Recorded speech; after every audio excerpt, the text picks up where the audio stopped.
January wind cut through Elmwood Cemetery like broken glass. 19 degrees. The kind of cold that made breathing hurt, made fingers go numb inside gloves, made the living question why they were standing among the dead. The man kneeling at the small grave looked like every parent's nightmare. 6'3", covered in Hell's Angels patches. Skull and wings. Detroit chapter, sergeant at arms, tattooed hands pressed against his face. Shoulders shaking with sobs that didn't make sound anymore because grief this deep didn't need noise. Just the hollow movement of a body that had forgotten how to hold itself together. The gravestone was small, the kind meant for children. Dylan James Dalton, May 14th, 2015 to July 12th, 2023. Beloved son, 8 years compressed into 2 dates. A lifetime that ended before it started. The girl watching him from behind the oak tree had been there for 2 hours. 15 years old but looked 12 because hunger did that. Made you smaller. Made you disappear. Her coat was 3 sizes too big. Donated. Holes in both pockets. The right sole of her boot flapped with every step. Tap scrape. Tap scrape. She'd wrapped duct tape around it twice, but the cold made the adhesive brittle. Made everything fall apart eventually. Elena Morrison, everyone called her Ellie. Nobody called her anymore. She should have left an hour ago. Should have walked away when her fingers started going numb inside her fingerless gloves. Should have minded her own business because homeless girls who approached Hell's Angels in cemeteries didn't walk away. Everybody knew that, but she'd made a promise to a little boy who'd given her his only treasure. A plastic Spider-Man figure, paint chipped, one leg bent. Show Daddy. He'll know it's me. 3 days ago, Ellie had been scavenging copper wire in the Packard plant, Detroit's most famous ruin. 3.5 million square feet of abandoned automotive history. The kind of place where homeless people disappeared and nobody went looking. Because looking meant caring, and caring required energy nobody had. She'd heard crying, soft, coming from somewhere deep in the maintenance tunnels. The kind of crying that came when you'd already cried so much your body didn't have anything left, but still needed to make the sound. The maintenance closet was 8 by 8, concrete floor, broken window covered with cardboard, one thin blanket that might have been white once, and buried under newspapers that rustled like dead leaves was a child. 8 years old, maybe 40 pounds, lips blue, dark hair matted against his skull, eyes too big for his face. The kind of eyes that said, I've seen things children shouldn't see. The kind that made Ellie's chest hurt because she recognized them, knew what they meant, had seen them in her own reflection in library bathroom mirrors. Rope burns circled his wrists, red, infected. Cigarette burns dotted his left arm like awful constellations. His fingers bent wrong, broken and healed without setting. Plastic bags duct taped to his feet because frostbite was better than freezing. He wore Spider-Man pajamas, the cheap kind from Walmart, thin, not meant for January in Detroit. Ellie had given him her blanket, the only one she had stolen a thermos of soup from the community center and brought it back. Watched him try to hold it with hands that shook so hard, liquid sloshed over the rim. Had listened while he whispered his story in fragments. Daddy, accident, bad people. They said he didn't want me. They showed me the newspaper. It said I died. That night, Ellie had walked to the Detroit Public Library. Used the computers before closing. Searched Detroit Free Press Archives. July 13th, 2023. Father and son die in tragic accident. Mother dies at scene. Marcus Dalton, 40, hospitalized in critical condition. The boy's name was Dylan. The grave she'd found was real. The death was real. Except Dylan was alive. Hiding in a factory, dying slowly from cold and starvation and the kind of trauma that killed you from the inside. So Ellie had spent 2 hours watching his father cry, had spent 2 hours building courage she didn't have, had spent 2 hours trying to figure out how a homeless 15-year-old girl approached a Hell's Angel and said, your dead son isn't dead without getting hurt. She couldn't figure it out, but Dylan's face wouldn't leave her mind. His whisper, find my daddy, show him Spidey, tell him I'm sorry I ran away, tell him I didn't mean to disappear. Tell him I love him. Ellie stepped out from behind the oak tree. Her boots scraped against frozen ground. Tap, scrape, tap, scrape. The sound too loud in the cemetery quiet. The man's head didn't move, didn't acknowledge her. But his shoulders stopped shaking, the way animals went still when they sense threat. Sir. Her voice came out smaller than intended. A mouse sound. She cleared her throat. Tried again. Sir, he's behind the factory. He's alive. He's been waiting for you. The words hung in the air. Impossible. Insane. The kind of thing that got you committed or laughed at or worse. For 5 seconds, nothing happened. Just the wind, just the bare trees creaking under ice. Just the distant sound of traffic on Woodward Avenue. Then the man moved, slow, like every joint hurt. He stood to his full height, 6'3", leather vest over thermal shirt, patches that said things Ellie couldn't read from this distance, but knew meant danger. His face was wet, red, eyes swollen from crying. But when they locked on her, they went hard, empty. The way eyes went when grief turned into something else. Get lost, kid. His voice was gravel, the kind that came from years of cigarettes and shouting and not talking to people. The kind that said, go away or regret it. Ellie's hands shook. Every instinct screamed, run. But she saw Dylan's face, heard his whisper, felt the weight of a promise made to a dying child. Sir, I need to tell you something. Her voice cracked. She swallowed. Tried again. About your son. The man froze. Not the kind of frozen where you decided what to do. The kind where your brain stopped working because what you heard couldn't be real. Slowly, like a predator deciding whether to pounce, he turned fully toward her. The patches on his vest caught the weak January sun. Hell's Angels, Detroit, Sergeant at Arms, Reaper, a skull with wings, names stitched in thread that had seen years. What did you say? The words came out low. Dangerous. The kind of tone that preceded violence. Ellie's boot caught on ice. She stumbled. Didn't fall. Her hand went into her coat pocket, the left one without a hole. Her fingers closed around the plastic toy. She pulled it out, held it forward with a hand that shook so hard the figure trembled. Your son, Dylan. She whispered. He gave me this. Said to show you. Said you'd know it was real. The Spider-Man figure was small, 3 inches, paint chipped on the mask, red and blue faded to pink and gray. One leg bent at an angle that wasn't natural.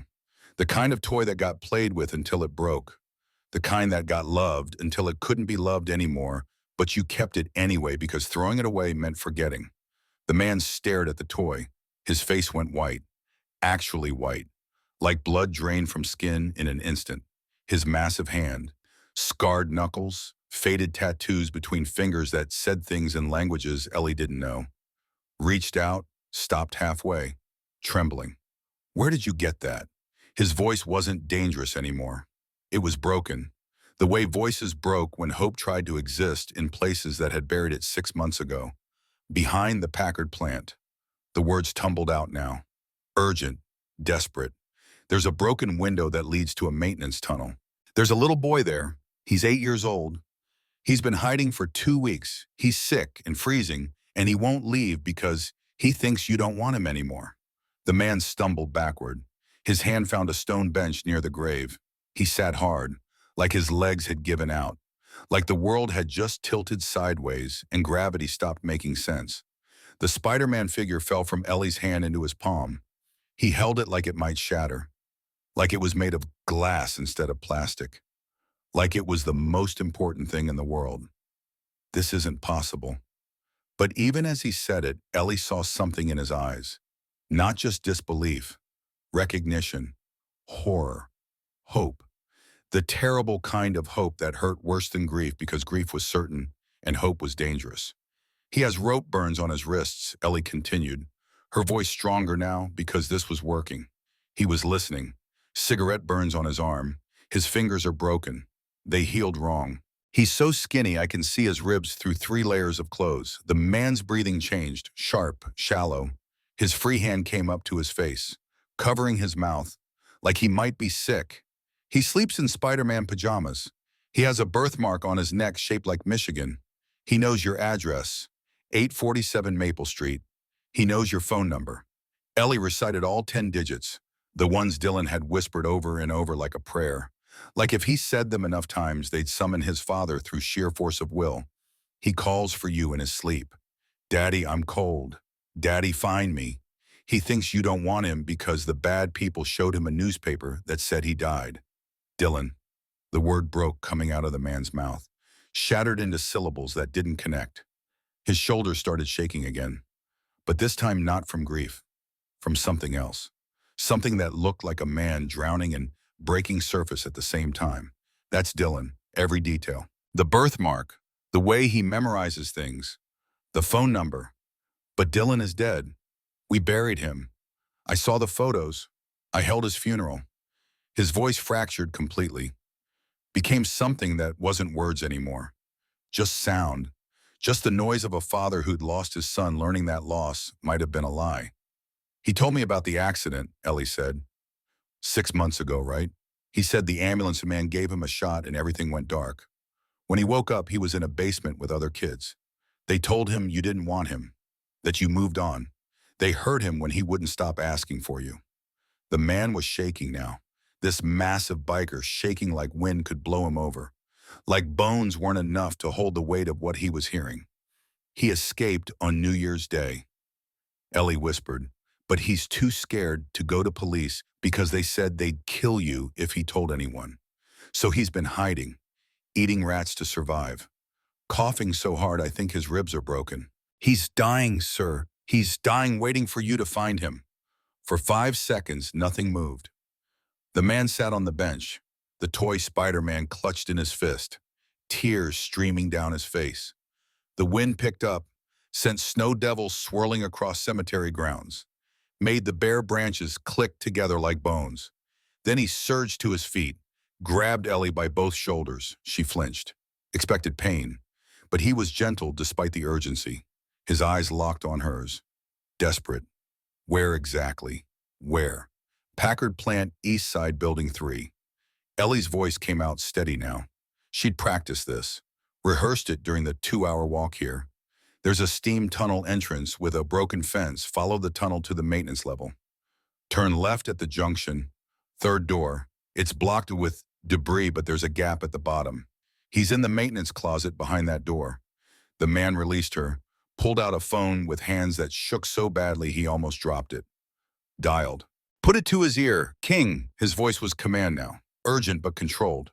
The sergeant at arms taking over from the grieving father. I need every brother we've got. Full patch. Prospects, hang-arounds, everyone. Packard Plant, East Side. Now a pause. Ellie could hear a voice on the other end questioning. Deep, rough, suspicious. King, listen to me. The man's voice cracked again. My son might be alive. I know how it sounds. I know. But I'm looking at his Spider-Man right now. The one that was supposed to be buried with him. And this girl is telling me things only Dylan would know. We need everyone. We need them now, please. Another pause, shorter this time. Then the man's face changed. Relief flooding features that had held nothing but pain for 2 hours. Thank you. I'm heading there now. I'll explain everything when you arrive. He ended the call, looked at Ellie with eyes that held 1,000 emotions she couldn't name. Gratitude, terror, desperation. Hope that might kill him if it turned out to be wrong. Get on the bike. You're taking me there right now. 8 months ago, Elena Morrison had lived in a house. Small, 3-bedroom rental on Detroit's east side. Not nice but functional. Roof that didn't leak. Heat that worked.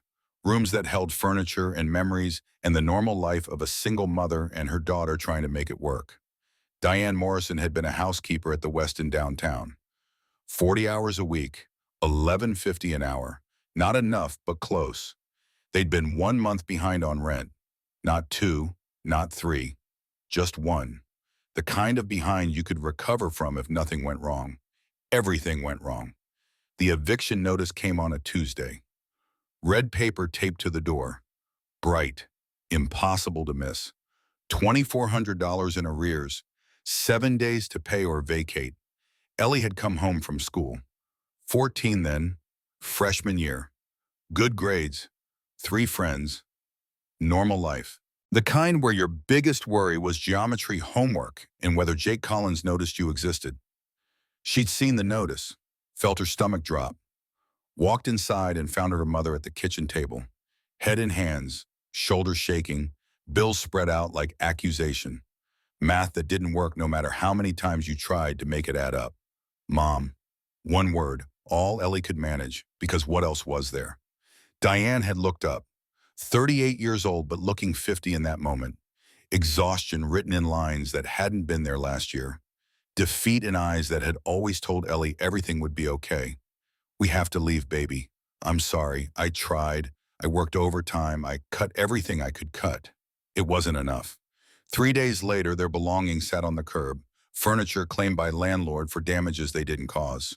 Boxes loaded into a 2003 Honda Civic that became their home. Two-bedroom rental replaced by 5 feet of backseat space and a trunk that barely closed. Diane took a second job, night shift at Nightingale Diner on 8 Mile, 10 p.m. to 6 a.m., minimum wage plus tips that barely existed because people eating at diners at 3 a.m. didn't have money for generosity. Then a third job, weekend catering, weddings, corporate events, standing for 12 hours in black slacks and white shirts serving people who spent more on one meal than Diane made in a week. Ellie learned the routine. Park behind Detroit Public Library after school. Staff didn't notice, didn't care. Use the bathroom for sink baths, cold water, paper towels, hand soap that dried your skin until it cracked. Sleep in the back seat under donated blankets that smelled like other people. Wake to her mother's alarm at 5:30 a.m. Pretend she'd slept fine. Eat breakfast from gas station coffee and her mother's leftover diner toast. School became impossible. Same clothes 3 days straight. Hair that never looked clean no matter how hard she scrubbed in bathroom sinks. Deodorant that couldn't quite cover the smell of sleeping in a car. Classmates noticed, started whispering, started moving away when she sat down, started being busy when she asked to study together. Jenna had been her best friend since 3rd grade, had slept over 100 times, had shared secrets and dreams and the stupid stuff that mattered when you were 14 and thought life was supposed to be fair. My mom says I can't hang out with you anymore. Jenna had said it by the lockers, looking at the floor, ashamed but not ashamed enough to disobey, not brave enough to choose friendship over comfort. Why? Ellie had asked even though she knew, had needed to hear it said out loud, had needed confirmation that poverty was contagious, that being homeless meant being untouchable. She just, it's complicated. It wasn't complicated, it was simple. Homeless people reminded comfortable people that comfortable wasn't guaranteed, that one bad month could put you on the street, that luck mattered more than virtue, that there but for grace went everyone. Ellie had stopped going to school in October, just stopped. Woke up one morning and couldn't make herself walk through those doors, couldn't face another day of whispers and empty seats beside her, and teachers who looked at her with pity they didn't act on. She got a job washing dishes at a Chinese restaurant. Cash. Under the table. $6 an hour. 4 hours a day when they needed her. $24, sometimes $30. All of it went to her mother, gas money, food that wasn't free samples. The endless nickel and dime of staying alive. The car became home. The library became sanctuary. Detroit became a maze of streets and places where you could exist without being noticed, where nobody cared if you were homeless as long as you were quiet, as long as you didn't ask for anything, as long as you disappeared. 3 weeks ago, a man had followed Ellie from the library to the car. She'd noticed him watching, middle-aged, clean, normal-looking, the kind that didn't look dangerous until you were alone. She'd walked fast, faster, heard his footsteps behind her matching pace, had ducked into an alley, hidden under a tarp behind a dumpster, listened to him walk back and forth, searching, calling out in a voice that tried to sound friendly, but wasn't. She'd stayed under that tarp for 2 hours, until her mother came back from first shift, until it was safe, until she could breathe without feeling like breathing was permission to be found. That night, Ellie had looked in the rearview mirror, seen eyes that looked too old, too hard, too aware that the world was full of people who saw homeless girls as opportunity, as victims who couldn't report, as prey. When you're invisible to everyone you see when someone else is invisible too. When you've spent months being overlooked, you recognize the look of someone who's been erased. When you've felt the kind of desperation that comes from having nowhere safe, you know what it looks like in other people's eyes. Dylan's eyes had that look, that please see me look, that I'm dying and nobody notices look, that if I disappear completely, will anyone even know look. Ellie had seen those eyes in bathroom mirrors for 8 months, had learned that invisibility was survival until it became suffocation, had learned that sometimes the only thing worse than being seen was not being seen at all. So she'd brought him food, brought him her blanket, brought him the only thing she had, which was presence, which was someone who noticed, which was proof that he mattered even if the world said otherwise. And when he'd pressed the Spider-Man figure into her hand, when he'd whispered, "Find my daddy," she'd known she would, had known that failing him meant failing herself, meant accepting that homeless people were invisible, that poor people were disposable, that some lives mattered more than others. She'd spent 2 hours in that cemetery building, courage to approach a man who looked like walking violence, had spent 2 hours trying to find words for an impossible truth, had spent 2 hours remembering that being brave didn't mean not being scared. It meant being scared and doing it anyway. The Harley roared to life beneath them. Ellie had never been on a motorcycle before, had certainly never been on one driven by a Hell's Angel who just learned his dead son might be alive. But she climbed on behind him, wrapped her arms around his leather vest, held on as the bike shot forward like violence-given wheels. The cemetery gates disappeared behind them at a speed that should have terrified her, should have made her scream, should have made her regret every choice that led to this moment. But all Ellie could think about was Dylan's face. How he'd looked at her 3 days ago with those huge eyes and whispered, "If you find my daddy, tell him I'm sorry I ran away. Tell him I didn't mean to disappear. Tell him I love him." She was about to deliver all three messages. The man's name was Marcus Dalton, 41 years old, Hell's Angels Detroit chapter, Sergeant at Arms, which meant enforcer, which meant the person who handled problems that needed handling, which meant reputation built on being someone you didn't cross, someone you didn't lie to, someone you definitely didn't tell your dead son was alive unless it was true. 6 months ago, Marcus Dalton had been someone else, had been a father, had been a husband, had been a man who wore his leather vest on weekends and a Ford mechanic's uniform during the week, had been someone who went to parent-teacher conferences and Little League games and bedtime rituals that ended with bear hugs or the best hugs because bears are strong and keep their cubs safe. July 12th had been normal, the kind of normal you don't appreciate until it's gone. Family dinner, spaghetti because Dylan loved it, garlic bread that Marcus burned slightly but nobody cared, laughter, the easy kind, the kind that came from three people who loved each other and didn't know that love had an expiration date, ice cream after, because Dylan had asked, because saying yes to your 8-year-old about ice cream was easy, because sometimes being a parent meant creating moments you didn't know you'd spend the rest of your life trying to remember. They'd left at 10 p.m., late for a school night, but summer meant flexible, meant rules could bend, meant driving home with ice cream buzz and windows down and radio playing songs that would haunt Marcus forever after. The semi-truck had run the red light at Woodward and 6 Mile, 45 miles per hour, no brakes, just mass and momentum and the physics of why small cars don't win against big trucks. T-bone, passenger side, where Jennifer sat, where Dylan sat, where Marcus's family existed right up until the moment they didn't. Marcus had woken in Detroit receiving hospital. Broken ribs, concussion, bruises that turned his torso into abstract art. Alive. The doctor said it with relief. Like being alive was winning. Like surviving was the same as being saved. Your wife and son didn't make it.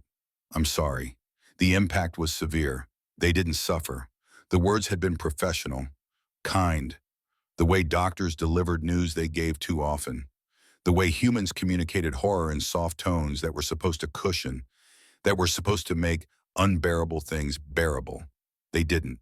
Marcus had demanded to see them, had needed to see, had needed confirmation that the worst thing he had ever heard was actually true. The paramedic supervisor had been kind, middle-aged, clean-cut, name tag said Kovac, 27 years with Detroit Fire Department, the kind of career that meant experienced. That meant trustworthy. That meant when he said something, you believed it. Mr. Dalton, I don't recommend it. Zamnishimo, the trauma was severe. The injuries extensive. You should remember them as they were, not as they are now. Marcus had wanted to push, had wanted to insist, had wanted to see his family one last time, even if seeing meant nightmares. But the drugs made thinking hard, made insisting harder.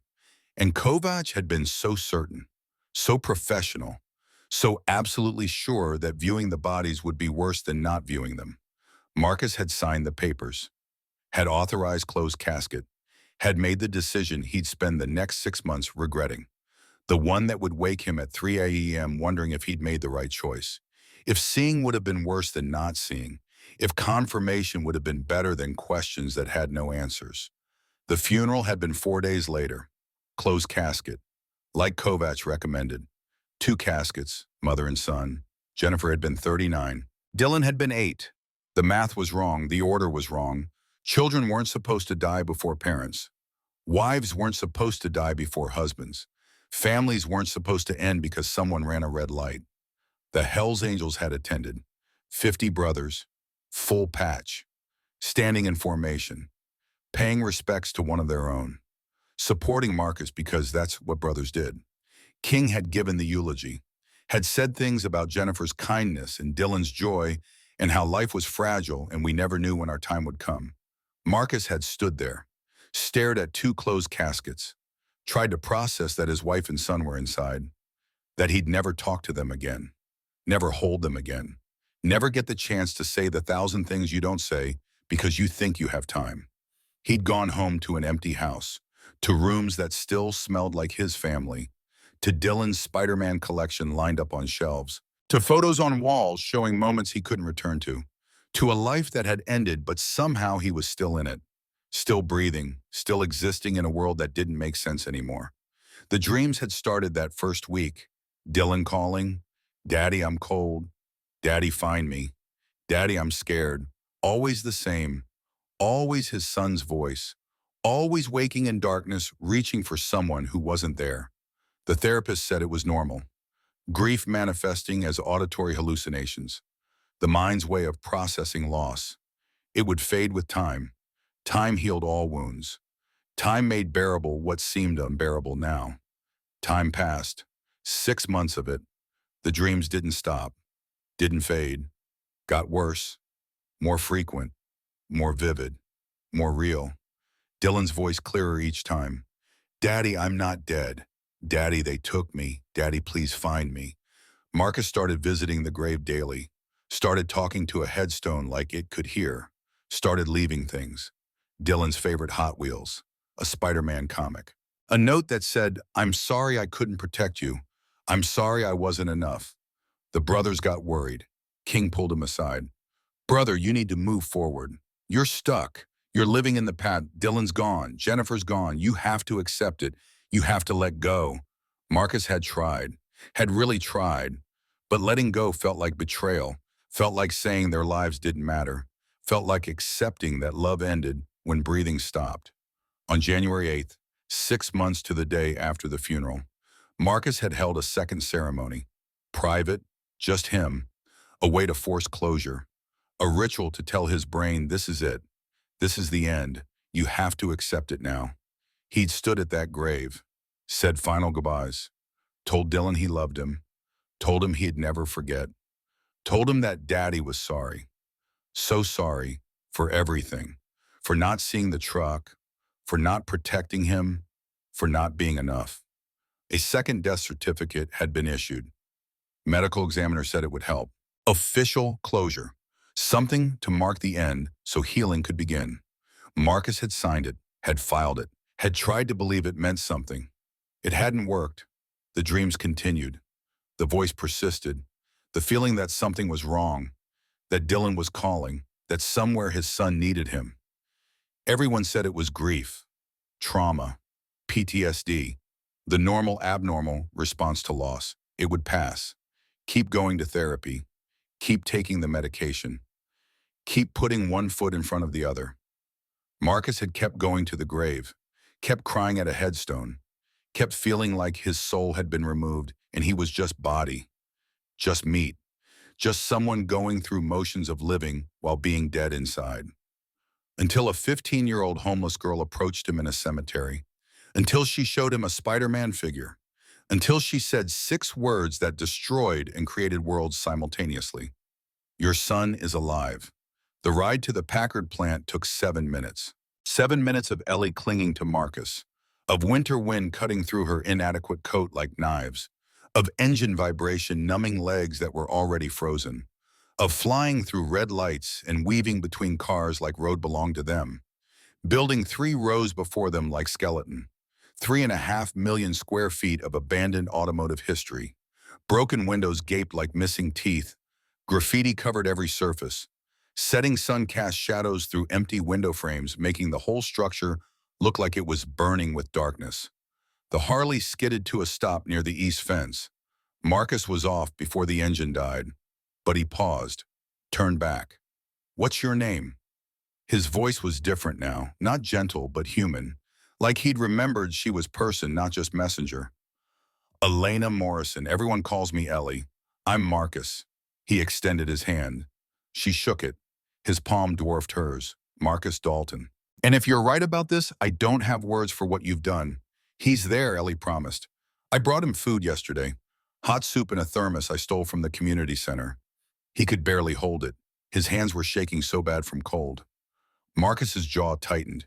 He turned to the fence, found the break Ellie had described, ducked through. She followed. Her boots slipped on ice inside the fence line. Marcus's hands shot out, steadied her. Then they were running. The steam tunnel entrance was exactly where Ellie said. Broken concrete steps leading into darkness. Marcus pulled out his phone, used the flashlight. The tunnel stretched ahead. Pipes overhead dripping water that had frozen into icicles. Their breath came out in white clouds. "Left at the junction," Ellie said, her voice echoing off tile walls. Then third door. They reached the junction. Turn left. The corridor here was narrower, more claustrophobic. Ellie counted doors. 1, 2, 3. The third door was partially blocked. Someone had pushed a filing cabinet against it. But there was a gap at the bottom, maybe 2 feet high.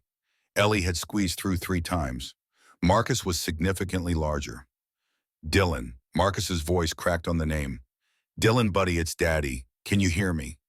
Silence. Just drip, drip, drip of water somewhere deeper in the building.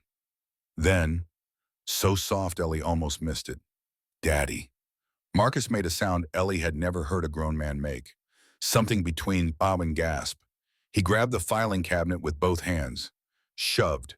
Metal screamed against concrete. The cabinet moved 6 inches, then a foot, then toppled sideways with crash that echoed through the entire level. The door swung open. The maintenance closet was exactly 8 feet by 8 feet. Ellie knew because Dylan had counted the tiles to calm himself. One small window, broken, covered with cardboard, concrete floor, pipes overhead, and in the far corner, buried under newspapers and one thin blanket, was a small shape. Marcus dropped to his knees at the entrance. Didn't go in, didn't crowd the space, didn't overwhelm, just knelt there. This massive man making himself smaller, making himself less threatening, making himself safe. "Dylan." His voice was gentle now, barely above whisper. "Buddy, it's really me. It's Daddy." The shape moved, newspapers rustled. A small face emerged from the makeshift nest, pale, gaunt, cheekbones too prominent, lips tinged blue, dark hair matted against skull, and eyes, green eyes that looked too big for his face, that stared at Marcus with confusion and desperate, dangerous hope. "You're not real." The boy's voice was broken, rasping, like throat damage from screaming or coughing or both. "Daddy's at home. Daddy thinks I'm dead. You're not real. The bad people said you won't come. They showed me the newspaper. It said I died." Marcus pulled off his leather vest, the one with all his patches, his identity, his rank, held it out toward the boy. "Dylan James Dalton," Marcus said, voice steady despite tears streaming down his face. "Born May 14th, 2015. You love Spider-Man, you hate broccoli, but you'll eat it if I cover it in cheese sauce. Your favorite song is Thunder by Imagine Dragons. You can count to 100 in Spanish because mommy taught you. The boy's breathing changed, faster, shallower. You have a birthmark on your neck shaped like Michigan, and you used to tell everyone Michigan chose you special. Marcus's voice broke. When you were 5, I bought you a 2-pack of Spider-Man figures. You named them Spidey and Pete. You said they were best friends like you and me. You took them everywhere. He held up the plastic figure, the one with chipped paint and bent leg. You were holding one when we crashed. When I woke up in the hospital, they told me you were gone. They told me you were with mommy now. Mommy, the word came out of Dylan like wound opening. Where's mommy? The bad people won't tell me where mommy is. Marcus's face crumpled, but he held it together. Mommy's in heaven, buddy. The accident. Mommy didn't make it, but you did. You survived, and I've been looking for you. I've been missing you. I've been dying without you. Dylan stared at him, at the vest, at Ellie standing behind Marcus, back to Marcus's face. Say the thing, Dylan whispered. If you're real, say the thing we always say. Marcus didn't hesitate. Bear hugs are the best hugs, Dylan continued, voice shaking. Because bears are strong, Marcus finished, and keep their cubs safe. For 3 seconds, nobody moved. Nobody breathed. The world hung suspended between truth and lie, between hope and devastation, between finding and losing. Then Dylan was scrambling out of his newspaper nest, dragging Ellie's blanket with him. Plastic bags still duct taped to his feet, making crinkling sounds on concrete. He stopped 2 feet from Marcus, swaying like he might fall. Marcus opened his arms, waited, let Dylan choose. Let his son decide if this was real, if safety was possible, if trusting was worth the risk. Daddy, Dylan's voice was so small. Are you real? I'm real, buddy. I'm here, and I'm never letting you go again. Dylan fell forward. Marcus caught him, wrapped him in the leather vest first, then in his massive arms.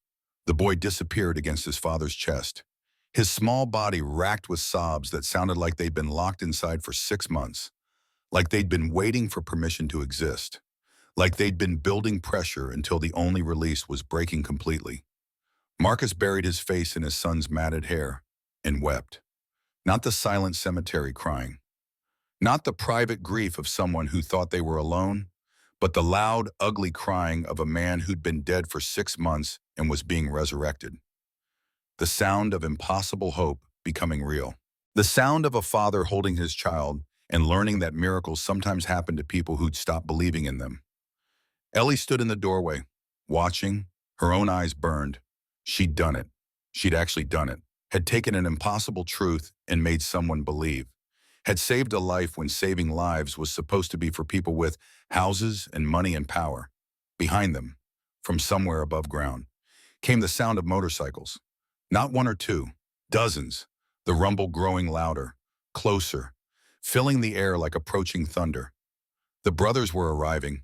Marcus stayed kneeling with Dylan for 5 full minutes, neither letting go. Ellie could see Dylan's small hands clutching his father's shirt, white-knuckled, desperate, like if he released his grip, this would all disappear, would reveal itself as dream, would leave him alone again in a maintenance closet with newspapers and cold. She could hear the boy's rasping breath, could hear broken sobs that came from somewhere deeper than lungs, from the place where trauma lived, where 6 months of terror had built a home, could see Marcus's shoulders shaking.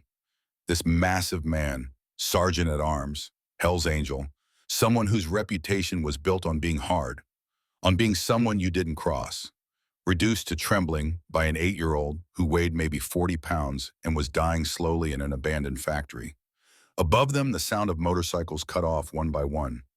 Silence, then voices, men calling to each other, heavy boots on concrete floors above, flashlight beams cutting through darkness like searchlights. Marcus. A voice echoed down the steam tunnel, deep, commanding. The kind that expected answers. We're here. Where are you? Marcus pulled back just enough to look at Dylan's face, cupped it gently in his massive hands. Dylan flinched at first. Ellie saw it, that instinctive recoil from touch. 6 months of abuse didn't disappear in 5 minutes. Didn't evaporate because rescue arrived. The body remembered even when the mind wanted to forget. But Marcus kept his movements slow, gentle, waiting for permission, waiting for Dylan to decide if touch was safe, if hands meant comfort instead of pain. Dylan, buddy, a lot of my friends are here. They're here to help keep you safe. They're going to make sure the bad people never touch you again. Is that okay? Dylan's eyes went wide with fear. There's lots of them. About 200 by the time everyone shows up. Marcus said gently, but they're good guys, every single one. They're my brothers, my family. And now they're your family too. Your protectors. 200. Dylan's voice cracked. That's a lot. That's how much I who matter, buddy. That's how much we protect our own. Footsteps echoed closer in the tunnel. Flashlight beams appeared. Then men, big men in leather vests, faces hard and scarred, tattoos covering arms and necks and hands, looking exactly like what they were, outlaw bikers, the kind mothers warned children about, the kind that made people cross streets, the kind that built reputations on being dangerous. But when they saw Dylan, this tiny broken child wrapped in his father's vest, plastic bags on his feet, barely able to stand, every single one of them stopped. Ellie watched their expressions shift, saw hardness become gentleness in real time, saw men who'd probably done terrible things in their lives look at one child and remember why terrible things sometimes needed doing, why protection mattered, why some lines you didn't cross no matter how hard you were. The first man to reach them was older, maybe 60, gray beard down to his chest, patches that read President in King. He knelt slowly, putting himself at Dylan's eye level and making himself less threatening, making himself someone a scared child might trust. Hey there, Dylan. His voice was rough but kind. I'm Vincent. Everyone calls me King. I've known your daddy for 15 years. We're going to get you somewhere warm and safe. Okay. Somewhere the bad people can't reach. Dylan looked at his father. Marcus nodded. Only then did Dylan nod back. Another man appeared, this one younger, maybe 50, but with the calm, assessing eyes of medical training. His patches read Doc. Behind him came a woman, 50s, professional bearing despite the leather, her patches reading Sergeant at Arms and Doc Patricia Sullivan. Marcus, I need to look at him. The woman's voice, firm but gentle, the kind nurses used when they needed compliance but didn't want to frighten. Doc Patricia stepped forward, knelt beside King. Dylan, honey, I'm a former ER nurse. I'm going to check to make sure you're okay enough to mom. Is that all right with you? Dylan clutched Marcus tighter, buried his face against his father's chest. Can Daddy stay? Daddy's not going anywhere, Marcus promised. He's going to hold you the whole time. Doc Patricia nodded. Ellie watched as the woman examined Dylan without asking him to let go of his father, checked his pulse at his neck, looked at his fingernails, his lips, his eyes when he finally glanced at her, asked quiet questions about pain, noticed the rope burns, the cigarette burns, the bent fingers. Her face stayed professionally calm, but Ellie saw her jaw tighten with each new injury she documented, saw her eyes go hard when she lifted Dylan's sleeve and found more burns, more scars, more evidence of 6 months that would haunt this child forever. He needs a hospital, Patricia said finally. Pneumonia developing, definite malnutrition, possible frostbite on his toes. And these injuries need proper examination and treatment. But he's stable enough to move. We should do it now before the cold gets worse. I'm calling an ambulance, another biker said. This one with patches reading Ghost in what looked like former law enforcement in his bearing. Clean cut despite the leather. Eyes that scanned constantly. Cop training that never fully left even after the badge came off. No, Marcus's voice was sharp. No ambulances, not until we know who's involved. Everyone looked at him. 20-plus bikers filling the maintenance level, all staring, all waiting. Ellie. Marcus turned to her. She startled at her name. Tell them what Dylan told you about the accident. Ellie swallowed. 20-plus bikers were staring at her now. Waiting. She was 15. Homeless. Wearing a coat with holes. She looked like nothing. But they were listening like she mattered. Dylan said. She began, voice shaking, that after the car crash a paramedic gave him a shot. That's the last thing he remembers before waking up in a basement. He said they showed him a newspaper saying he died. They told him his dad didn't want him anymore. They kept him for. She looked at Dylan. How long did they keep you? Dylan's face was still pressed against Marcus's chest, but he held up his fingers, all 10. Then all 10 again. Then all 10 again. Then all 10 again. Then all 10 again. Then all 10 again. Approximately 6 months, Marcus said, his voice hollow. They've had him for 6 months, since the accident. King's expression went dark, the kind of dark that said violence was option, that said restraint was choice, not weakness, that said decisions were being made about what happened next. Marcus, are you saying I'm saying someone in emergency services declared my living son dead and gave me someone else's body to bury? Marcus's voice was cold now, controlled rage.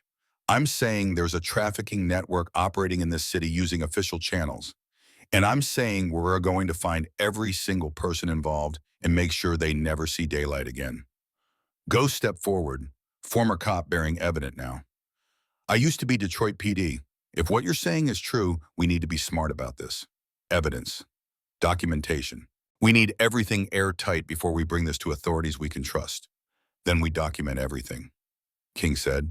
His voice carried authority, the kind that made everyone stand straighter. Patricia, you photograph every injury on that child, every mark. You write down his testimony exactly as he gives it. Ghost, you start pulling records. The accident report, the death certificate, the autopsy report, all of it. He gestured to a younger biker, mid-20s, laptop bag over shoulder, the kind of tech-savvy that marked him as the club's digital specialist. Wire. You start digging digital. Find out who was on duty that night, who signed what paperwork, who's connected to what. Follow every thread. He turned to the assembled brothers. More had arrived while they talked. Ellie could see them filing down into the tunnel, filling the corridor, easily 50 now, with more coming. Brothers. King's voice echoed off tile walls. This is what we do. This is why we exist. To protect those who can't protect themselves. This boy was stolen from his father and held captive for 6 months by people who were supposed to save him. That ends tonight. A rumble of agreement from the assembled bikers. Deep, certain. The sound of men who'd made a decision and would follow through regardless of cost. But we do this right, King continued. We do this smart. We follow the law until the law gives us reason not to. We gather evidence, we build a case, and we make sure every single person involved in this goes to prison for the rest of their natural lives. Clear, clear, came the unanimous response. Not shouted, just stated. Fact instead of promise. Certainty instead of hope. Marcus stood slowly, Dylan still wrapped in his vest, held against his chest like something infinitely precious. The boy was so small against his father's frame, so breakable, but alive, breathing, home. The motorcycles kept coming. By the time Patricia had finished her preliminary examination of Dylan, documenting 17 separate injuries with her phone camera, each photograph time-stamped and geotagged, the rumble of engines had grown from distant thunder to constant roar that shook the remaining windows in the Packard plant's upper floors. Ghost stood at the tunnel entrance, counting. 87 from Detroit chapter. Flint's here. That's 52 more. Grand Rapids just pulled in. 48. Lansing's 10 minutes out. Another 33. He looked at King. We're going to hit over 200 brothers within the hour. King nodded once, sharp, satisfied. Good. We're going to need every single one. Dylan had fallen asleep against his father's chest. Exhaustion and relief finally overwhelming the adrenaline that had kept him alert for 2 weeks. Marcus held him like something that might vanish if he loosened his grip even slightly. Patricia had wrapped both of them in thermal blankets from someone's saddlebag. Every biker carried emergency supplies, habits from years of long-distance riding. We need to move him, Patricia said quietly. The hospital. Not yet. Marcus's voice was firm. Not until we know who to trust. Then we bring the hospital to him, Patricia said. She turned to the tunnel entrance, raised her voice. Wrench, get Doc Cole on the phone. Tell him we need a house call. Tell him it's Marcus's son and we're paying class. A voice called back. On it. Ellie sat against the concrete wall, watching everything unfold with strange sense of unreality. 72 hours ago, she'd been alone, anonymous, invisible. Now she was at the center of something massive, something that felt like justice taking physical form in leather and chrome. Ghost crouched beside her. Up close, she could see the signs of his former profession, the way he moved with controlled precision, the way his eyes constantly scanned for threats. The cop, training that never fully left, even after the badge came off. Ellie, I need you to walk me through everything Dylan told you. Every conversation, every detail about the people who held him, the places he was kept. Can you do that? Ellie nodded, and for the next 20 minutes she recited everything. Dylan's fragmented stories about the basement, about the man in the ambulance who'd given him the shot, about the caretakers who'd moved him between houses, about the threats. If you tell, we kill your daddy. About the escape on New Year's Day. Running through snow in just pajamas. Feet going numb, lungs burning. Ghost recorded everything on his phone. His expression stayed neutral, professional. But Ellie saw his jaw tighten with each new detail. Saw something dark flicker in his eyes when she described the cigarette burns, the broken fingers, the rope restraints. When she finished, he was quiet for a long moment.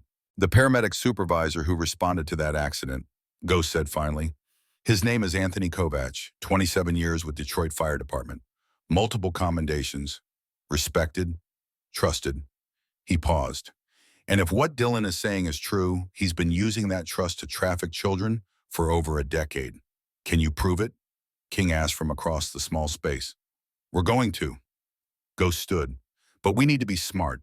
If Kovach has been doing this for years, he's got a network. People covering for him. We go after him directly without evidence. They all scatter. Then we build the case first, King said. Wire. Where are you with the digital? A younger biker appeared in the tunnel entrance. Mid-20s, laptop bag over his shoulder, already pulling everything I can access legally. Accident reports, death certificates, autopsy records. But here's what's interesting.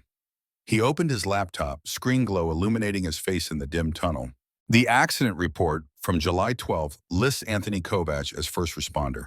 He declared both Jennifer and Dylan Dalton dead at the scene, but the official time of death for Dylan in the medical examiner's report. That's January 8th, 6 days ago. Everyone went silent.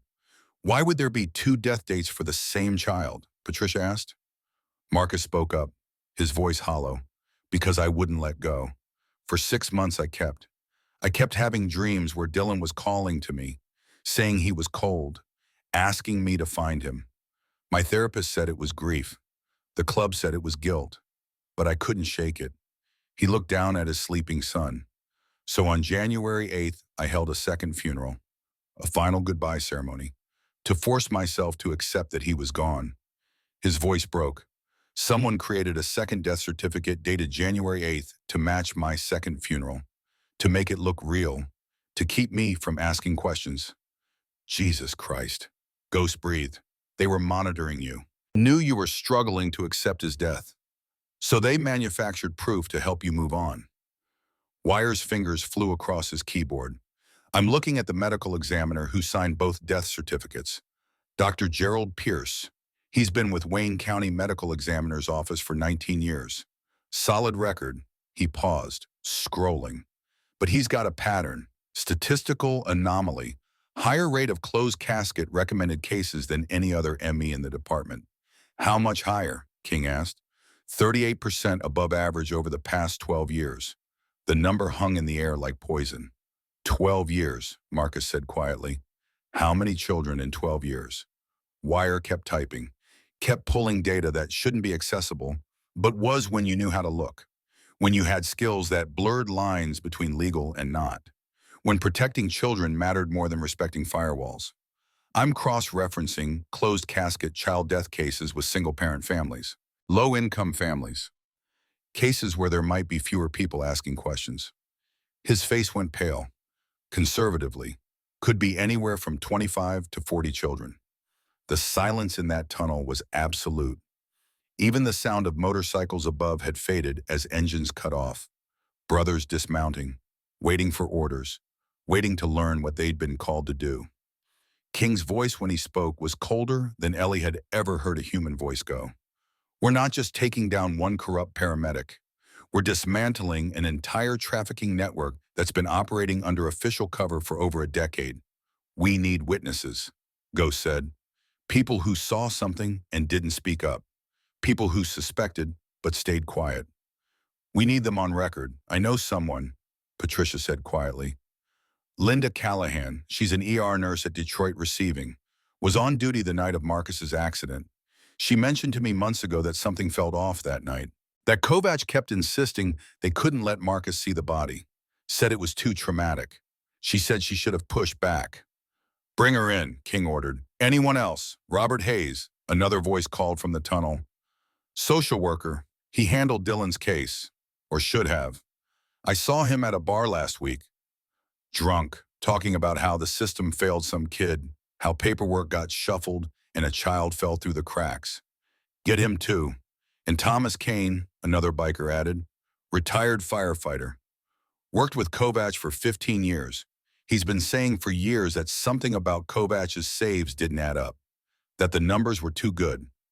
Nobody listened. King looked at Ghost. How fast can you get these witnesses here? Within 2 hours if they're willing. Faster if we're persuasive. Be persuasive, but legal. Everything we do from here on out has to be airtight. The witnesses arrived in stages over the next 90 minutes. The brothers had set up a makeshift command center in one of the less damaged rooms on the ground floor. Someone had brought portable lights. Someone else had brought folding chairs and a card table. The bikers worked with military efficiency, assigning roles, establishing protocols, documenting everything. Linda Callahan came first, 55 years old, emergency room nurse for 23 years, hands that still shook slightly when she talked about that July night. Ellie watched as Ghost interviewed her. Voice recorder on the table between them, documenting everything, building case brick by brick. I was the charge nurse that night, Linda said, her voice steady but pained. July 12th, around midnight, the ambulance came in with 2 fatalities, mother and son from a car accident. Father was critical, taken straight to surgery. Is that normal protocol? Ghost asked, taking notes in a small notebook. Old habits from cop days. Anthony Kovac was the paramedic supervisor. Linda continued. He kept insisting that the bodies were too damaged to show the family, that it would be traumatic. Linda's hands twisted in her lap. And then later when I saw the paperwork, the death certificate was already filled out, already signed by the ME that same night. Usually there's a delay, lab work, identification confirmation. But this was immediate. Did you report your concerns? Linda's face crumpled. I mentioned it to my supervisor. She said Kovac had been doing this job for 25 years, that he knew protocol, that grief makes people paranoid. I let it go. I shouldn't have. Patricia sat beside Linda, put a gentle hand on her shoulder.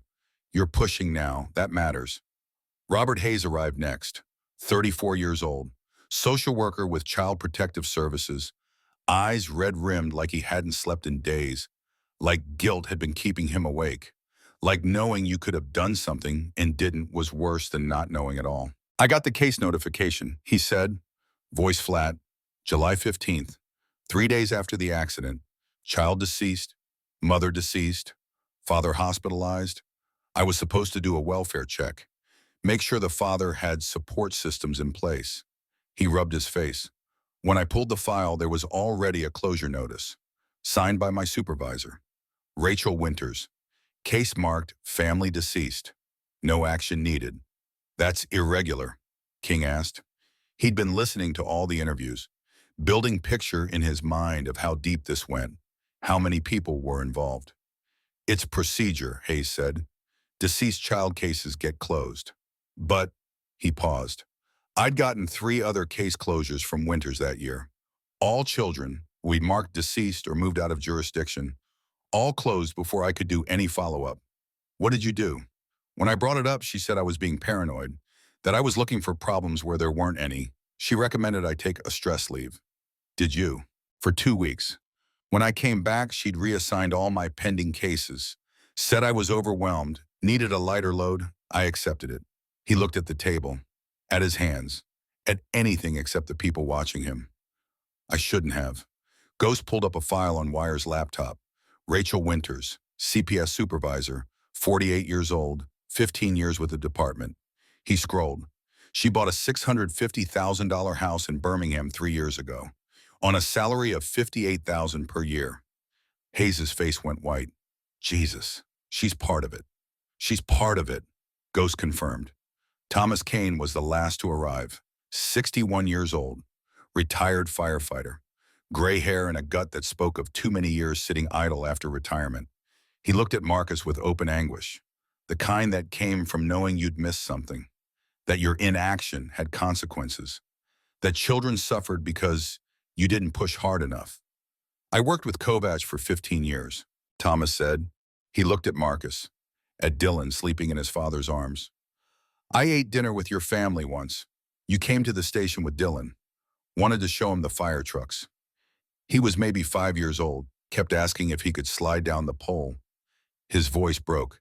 I worked next to the man who stole your son for 15 years and I never saw it. What made you suspicious? King asked gently. The numbers. Kovacs' save rate was extraordinary, highest in the department, but his fatality declarations were also high, specifically with children. Not high enough to raise flags in the system, but high enough that I noticed. And every time it was closed casket, every single time. What did you do? When I mentioned it to the captain, he said Kovacs just got the worst calls. Bad luck. Coincidence.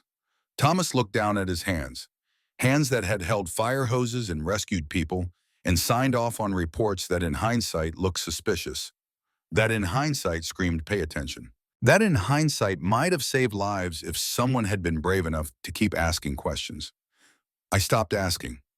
I'm part of the reason this kept happening. You're part of the reason we're stopping it now, Marcus said quietly. By 9:47, less than 6 hours after Ellie had approached Marcus at the cemetery, the case was taking shape. Wire had compiled a dossier that read like nightmare.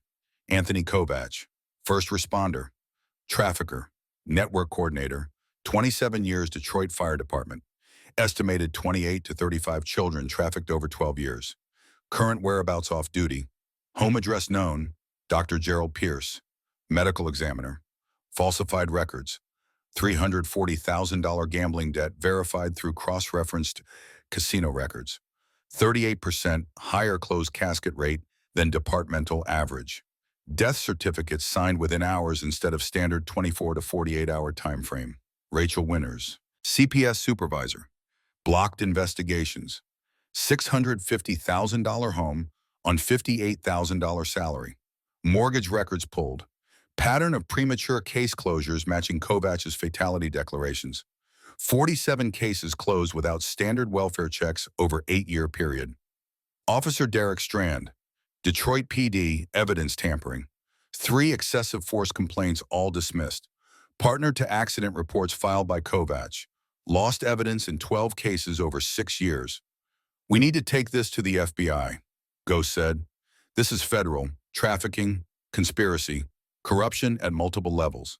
Agreed, King said. But first we secure Dylan's testimony. Doc Cole's on his way. He'll examine Dylan. Document everything medically. Patricia's photographs are time-stamped and geotagged. Witness statements are recorded. We hand this to the feds as a complete package. What about Kovacs? Marcus's voice was dangerous. He's out there right now, free.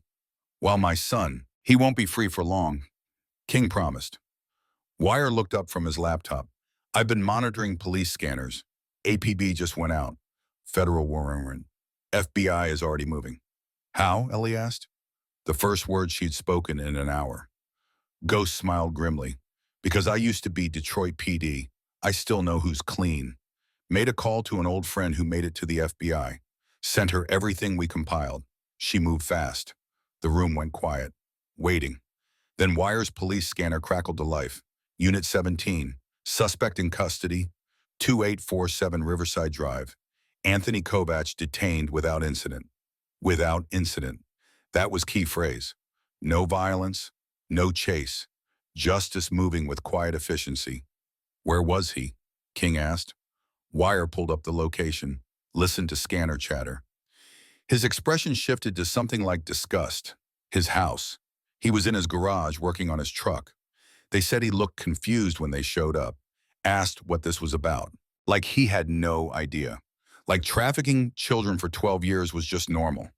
Marcus made a sound low in his throat. Patricia put a hand on his arm. Steadying. Pearson Winters, Ghost asked. Pierce at his office, arrested during evening shift. Winters at her home. Wire paused. Strands in the wind. Someone must have tipped him. He won't get far, King said. Not with every biker in Michigan looking for a dirty cop. The FBI arrived at the Packard plant at 10:15. 3 agents, including Ghost's contact. A woman in her 40s, professional bearing, eyes that had seen enough horror to recognize it when it stood in front of her. Agent Sarah Keller, 20 years with the Bureau, specializing in trafficking cases. She took one look at the 200 bikers surrounding the building, the organized command center, the documented evidence, Dylan sleeping in his father's arms, and said simply, "You've done our job for us. We did our job," King corrected. "Our job is protecting our own. Your job is making sure they stay in prison." Agent Keller nodded. "What you've compiled here: witness statements, medical documentation, financial records, digital evidence. This is better than 90% of cases that land on my desk. The charges will be federal. Conspiracy to traffic minors, multiple counts of kidnapping, fraud, corruption. Pearson Winters are looking at 20 to life. Kovac," she paused. "Kovac is looking at multiple life sentences. There are other children," Marcus said quietly. Dylan stirred against his chest but didn't wake. Dylan said there were other kids in that basement. He said they got moved, sold. Where are they? That's what we're going to find out, Keller promised. With Dylan's testimony and the evidence you've gathered, we can start dismantling the entire network. Find the other victims. Bring them home. She looked at the assembled bikers. "I know what people think when they see this many Hell's Angels in one place. They think violence, chaos, crime. But what I'm seeing here is a brotherhood that moved heaven and earth to save one child and expose a system that failed him. That's not crime. That's justice." King nodded once. "We know what we are. We don't need permission to protect our own. You have my respect," Keller said, "and my word that we'll handle this right." The room went silent. Then King turned to the assembled brothers. Over 180 of them now, filling every available space in the ground floor. "Brothers," his voice carried, "all in favor of turning this case over to federal authorities and trusting them to see justice through." For exactly 4 seconds, nothing. Just the distant sound of traffic on I-94 and the ticking of someone's watch, and the collective breath of 180 men waiting to vote on whether justice would be served through the system or outside it. Then one by one, every hand went up. Not a moment's hesitation, not a single dissenting voice. 180 men voting unanimously to trust the system they'd spent lifetimes distrusting, because a father and his son deserved the protection of law, not the chaos of revenge. "Unanimous," King said. "Agent Keller, he's yours, but we're not leaving. Not until Dylan is safe in a hospital. Not until we know for certain the people who did this can't reach him." "Fair enough," Keller said. "And for what it's worth, I'm glad you're staying." Dr. Raymond Cole arrived at 10:45 with a medical bag that looked like it had seen 3 decades of house calls. He was 72 years old, semi-retired, and had been the Hells Angels unofficial doctor for 20 years. He'd stitched knife wounds in clubhouse back rooms and delivered babies in motorcycle sidecars and treated injuries that couldn't be explained in hospitals without police reports. But when he saw Dylan, this tiny broken child wrapped in his father's leather vest, his weathered face softened in a way Ellie had never seen a doctor's face soften. "Hello, Dylan," Dr. Cole said gently, kneeling beside Marcus. "Your daddy tells me you have been very brave. I'm going to make sure you're healthy enough to go home. Is that okay?" Dylan nodded against his father's chest. He hadn't let go of Marcus for over 3 hours now. Hadn't spoken except in whispers. Hadn't looked at anyone except his father and occasionally Ellie. The only 2 people in the world he trusted right now. The examination took 45 minutes. Dr. Cole worked slowly, explaining each step, asking permission before touching, letting Dylan maintain contact with his father the entire time. Patricia assisted, her nursing training evident in the way she anticipated what was needed before Dr. Cole asked. When he finished, Dr. Cole pulled Marcus aside. Not far. Dylan could still see his father, but far enough for privacy. A pneumonia in both lungs. Early stage but developing. Severe malnutrition. He's lost approximately 20 pounds. Frostbite damaged the toes. Non-critical, but will require monitoring. The broken fingers healed incorrectly. Will need surgical correction. Rope burns are infected. Cigarette burns are scarred permanently. Dr. Cole's voice was clinical, but his eyes were furious. He needs a hospital, intravenous antibiotics, nutrition support, proper imaging to check for internal injuries.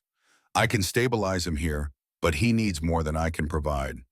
Children's Hospital, Marcus asked. Children's Hospital, Dr. Cole confirmed. I'll call ahead. Make sure they know to expect him. Make sure the right people are waiting. Agent Keller stepped forward. We'll have federal protection. No one gets near him without authorization. And 200 bikers, King added. We'll establish a rotation. Someone from the club outside his hospital room 24 hours a day until you tell us it's safe. Dr. Cole smiled slightly. That might be the most secure pediatric patient in Michigan history. The ambulance that came for Dylan was driven by paramedics Keller personally vetted, had run background checks on, had verified weren't connected to Kovac or his network. Marcus rode with his son, refusing to be separated. King and Patricia and Ghost followed on their bikes, and behind them, in a formation that would later be described by local news as unprecedented, rode 87 Hells Angels. The convoy moved through Detroit's east side like a protective wall. Cars pulled over, people stopped on sidewalks to watch. By the time they reached Children's Hospital, the parking lot was surrounded by motorcycles. Brothers dismounting in organized rows, taking up positions at every entrance. Ellie watched from the back of a bike. One of the brothers had offered her a ride, said she deserved to see this through. She'd never felt so safe in her entire life, never felt so seen, so valued. So like she mattered. Inside, Dylan was admitted immediately. Private room on the pediatric floor. Federal agents at the elevator. Hells Angels at the door. Nurses who'd been briefed on exactly what this child had endured, who treated him with gentleness that made Ellie's throat tight. Marcus never left his side. Sat in a chair pulled up to the hospital bed, holding Dylan's hand even when his son finally fell into real sleep. The kind of sleep that came when your body knew it was safe. When exhaustion could finally claim you without fear. When dreams might still be nightmares, but waking up meant your father was there. Part 2 was ending. The rescue was complete. The evidence was secured. The villain was caught. But the story wasn't over. Not yet. Justice still needed serving. Children still needed healing. And Marcus Dalton still needed to learn that saving his son was just the beginning. That building a life after trauma was harder than surviving the trauma itself. That some battles you fought for years, not hours. But tonight, right now, in a hospital room surrounded by bikers and federal agents, Dylan James Dalton slept, and his father held his hand. And for the first time in 6 months, both of them believed morning might actually come. 2 months passed between arrest and trial. Time moved different when you were waiting for justice. Days crawled, nights stretched. Every morning, Marcus woke wondering if today was when the system would fail again, when expensive lawyers would find the loophole, when Anthony Kovac would smile his way into reasonable doubt. But the evidence was overwhelming. 47 files. Financial records showing $2.3 million over 12 years. Shell companies and offshore accounts. Dylan his testimony recorded and preserved. The clinical language of death certificates signed within hours instead of days. The pattern too clear to dismiss, too documented to deny. The trial was set for March in federal courthouse in Detroit, the kind of building designed to intimidate, columns and marble, and the weight of law pressed into architecture.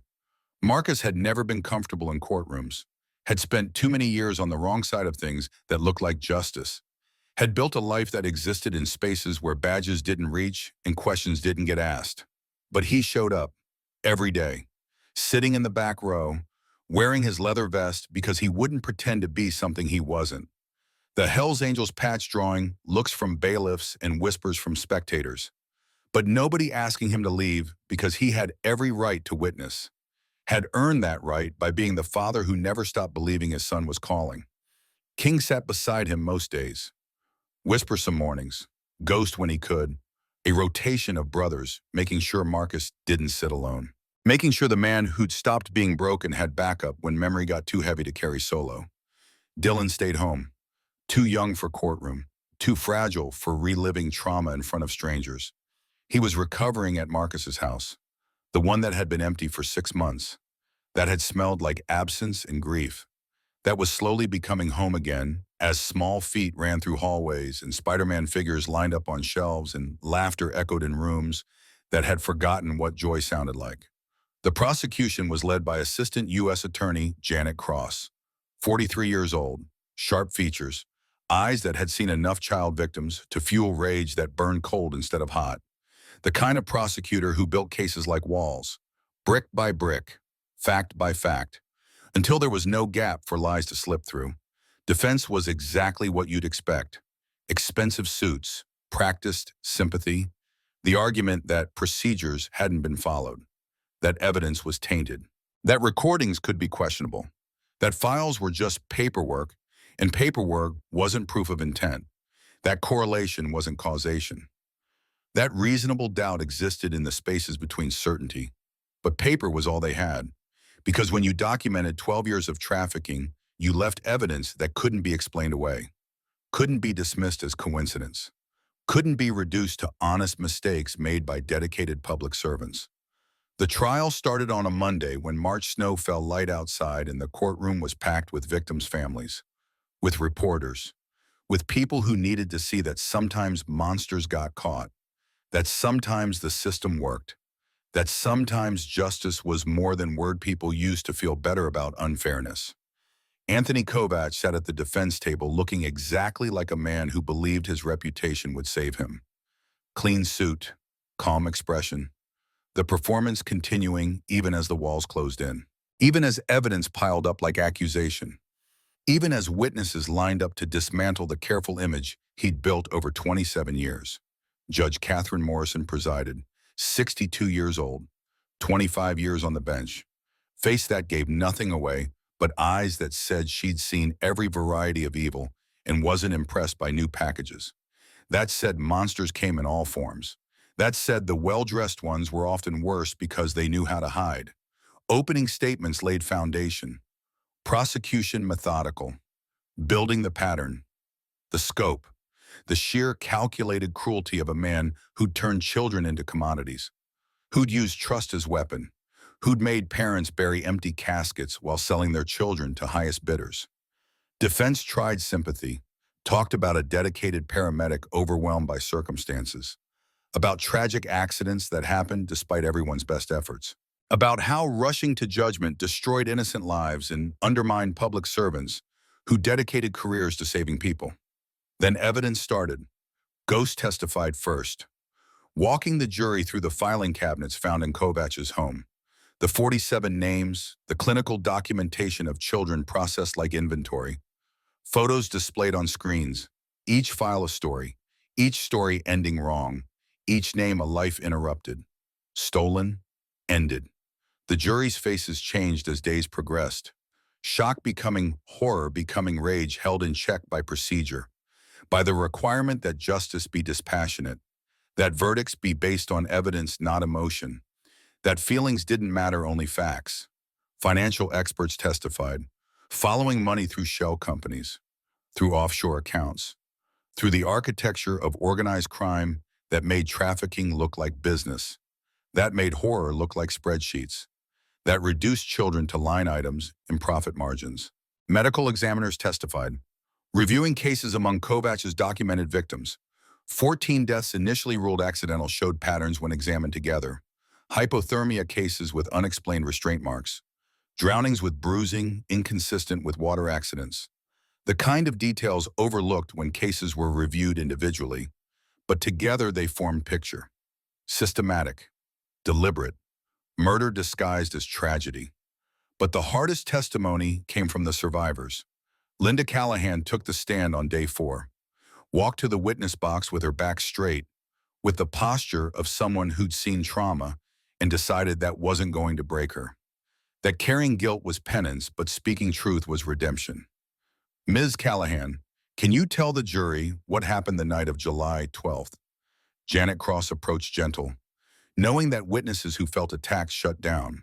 That truth came easier when space felt safe. Linda's voice was steady.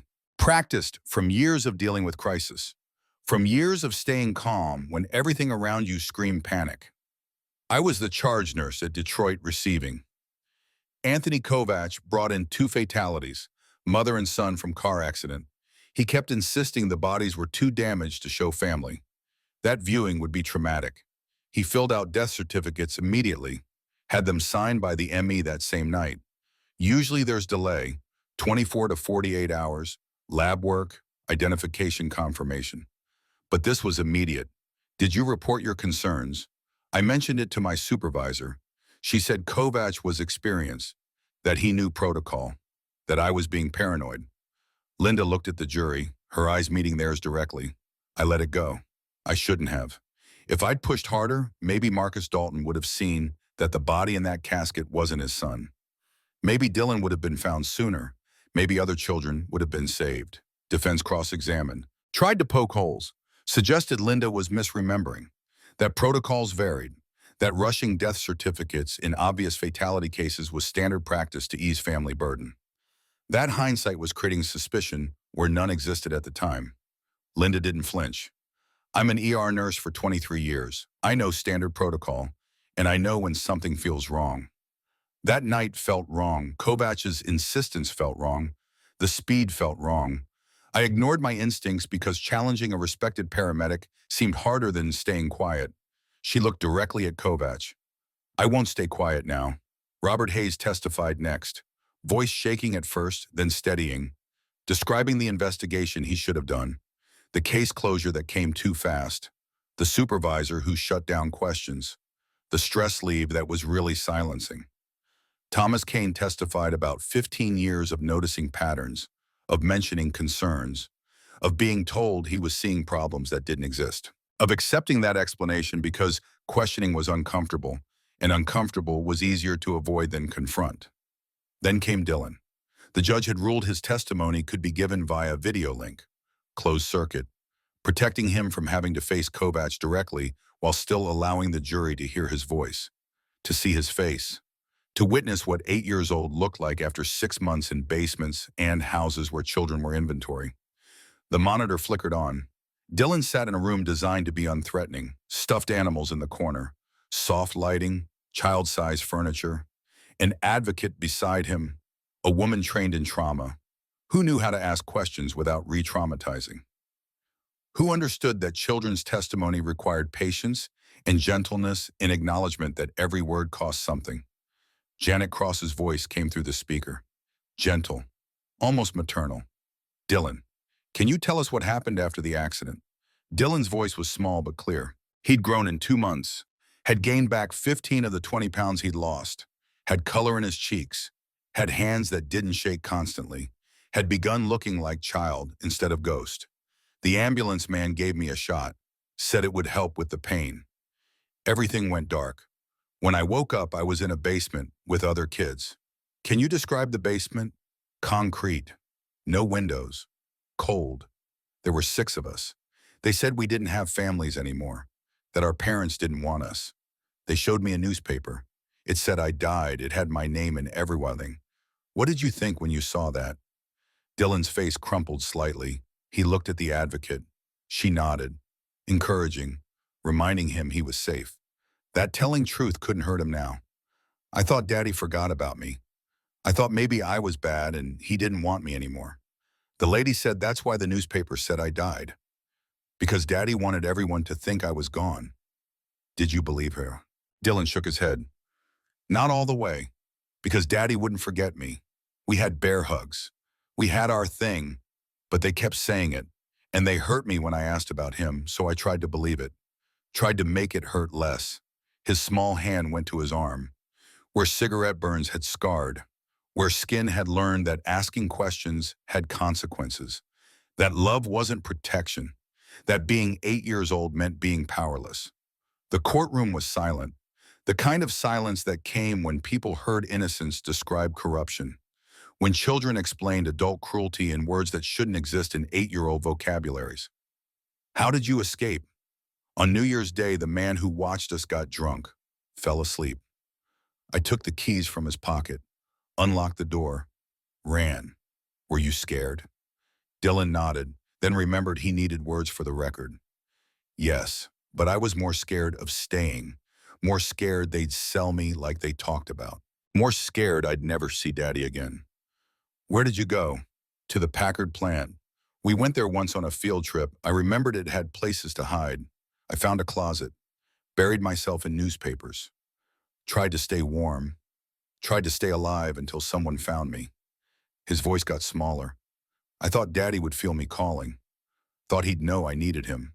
Thought maybe if I waited long enough he'd come. Did he come? Dylan's face changed, brightened despite the trauma, despite everything. Yes, Ellie found me first. She brought me food, brought me a blanket. Then she found Daddy. She showed him my Spider-Man. She told him I was alive. And he came. He came just like I knew he would. Defense declined to cross-examine, understanding that questioning a child about trauma would only make the jury hate them more. That Dylan's testimony was unshakable. That 8-year-olds didn't lie about cigarette burns and rope restraints and being sold like objects. Sophie Martinez testified next. 9 years old.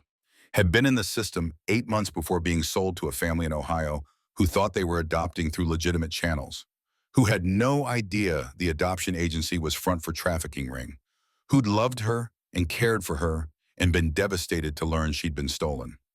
Mateo Rodriguez testified. 10 years old, had escaped twice, been caught twice, had broken arm and scars that mapped his punishments.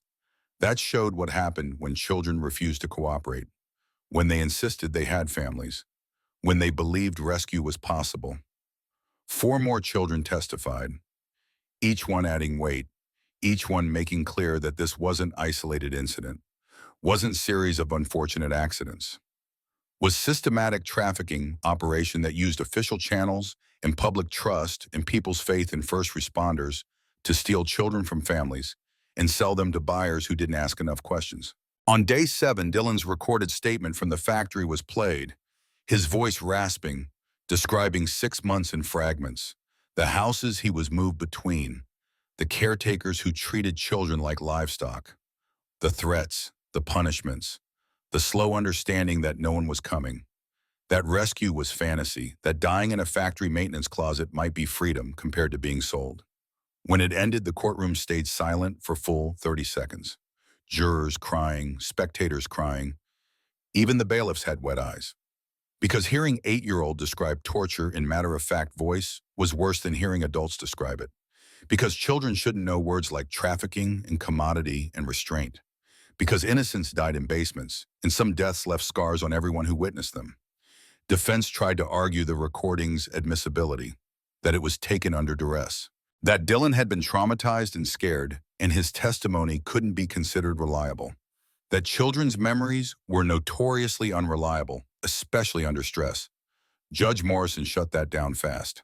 An 8-year-old boy recorded testimony while hiding from his traffickers is the definition of reliable. Fear doesn't create false memories. It preserves true ones. The recording stands. Defense rested, understanding they had nothing that could overcome 47 files and 6 children's voices, and a father who'd never stopped believing his son was alive. Closing arguments came on day 9. Prosecution summarized methodically. The pattern, the scope, the evidence, the voices of children who'd survived and those who hadn't, the families destroyed, the trust betrayed, the system corrupted by man who wore uniform and carried reputation and used both as weapons against the vulnerable. Defense tried one last performance, about reasonable doubt, about rushing to judgment, about destroying man's life over circumstantial evidence and testimony from traumatized witnesses who might be confused or coached or simply wrong about who did what, about how Anthony Kovach had dedicated 27 years to saving lives and didn't deserve to have career destroyed by accusations that couldn't be proven beyond reasonable doubt. The jury deliberated 4 hours, came back with faces that said they'd seen evil and named it. That said, reasonable doubt didn't exist in the space between 47 files and 6 children's scars.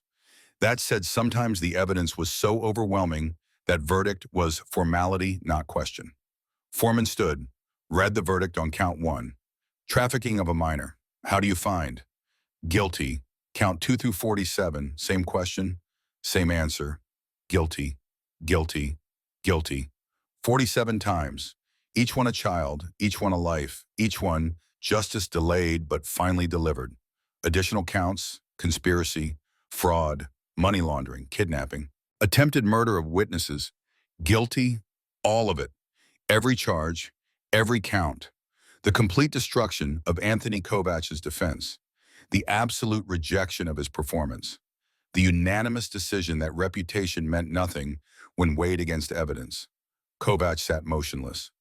The performance finally over. The charm used up.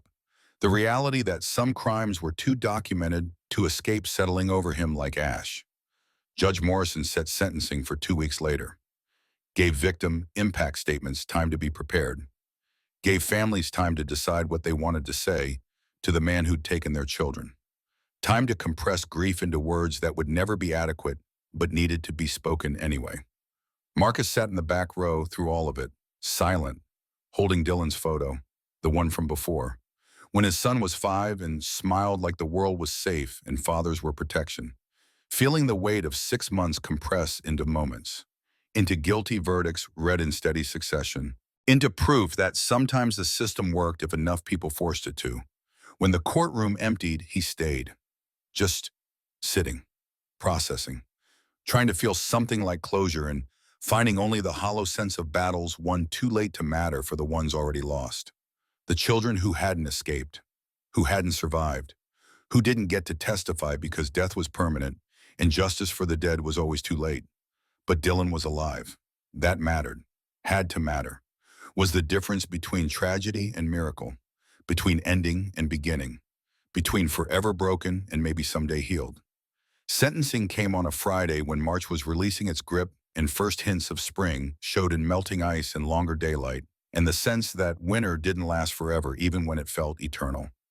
The courtroom was packed again, families of 47 victims, the 6 survivors, Linda and Robert and Thomas, who'd found courage to speak truth. Marcus and King in the back row. Ellie sitting with her mother, Agent Keller and her team, a room full of people who needed to hear that justice had weight, that consequences existed, that sometimes monsters got caged.